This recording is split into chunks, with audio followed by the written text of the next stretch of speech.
Meaning of gutless. Gutless. Gutless. Gutless. Gutless.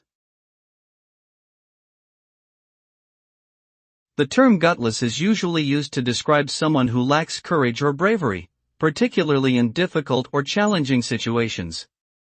It can also be used to refer to someone who is unable or unwilling to stand up for their beliefs or values, or who is easily intimidated or manipulated. Being considered gutless can have serious consequences, both personally and professionally, as it can lead to a loss of trust, respect, and credibility. Ultimately, being gutless can prevent individuals from achieving their goals and living a fulfilling life, as it causes them to shy away from challenges and opportunities for growth.